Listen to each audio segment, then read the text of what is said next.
doing. They're pressing on random spots hard.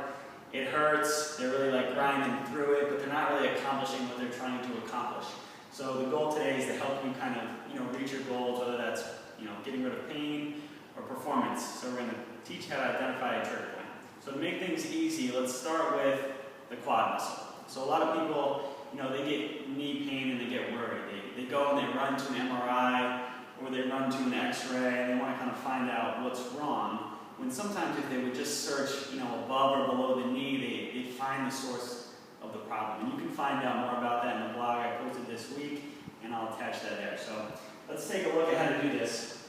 So if we're getting some knee pain, right, what you're going to do is go in, right, on the quad. Can you see this?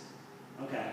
So I didn't shave my legs today, don't mind me. So you're going to go in on the quad. If you're getting some inside knee pain, keep things easy. Think of the inside of the quad. If you're getting in front of the knee pain, keep things easy. Think middle of the quad. You're getting outside knee pain, easy. Think outside quad, okay? So in clinic yesterday, I had a guy who I've been seeing for a little while. He randomly came in and said he was getting some knee pain. So we were running short on time. I'm going to give him a nice thorough eval next time, but we just looked up into the quad a little bit, right? And we did a little palpation, and we found a spot that reproduced his knee pain to the T. Okay, so what we did to find that was I went through and I rolled my hand across the quad muscle.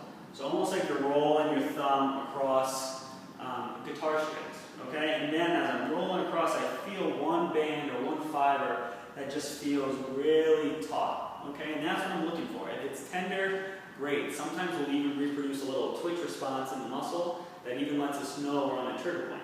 So once I find that taut band, I'm going to work down the band and I'm going to work up the band, looking for the most tender spot. That's where I'm going to treat.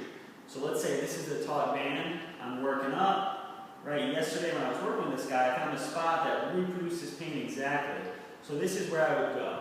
All right, so to keep it simple, right, you can do this with a lacrosse ball, with a foam roll. I'm just going to show you with my finger the way that I manually treated him, okay, or I could have treated him with a dry needle, which is a little more precise, is I applied pressure as much as he could tolerate, not too comfortable, but reproducing some symptoms.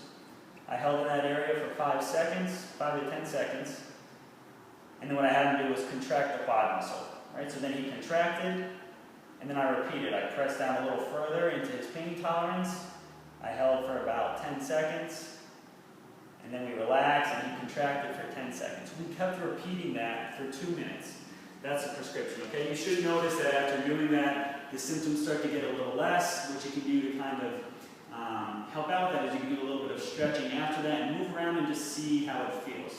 All right, so we're trying to improve the tissues, teaching you how to find some taut bands through time. I'll show you some other places as well. All right, thanks for checking in. See you next time.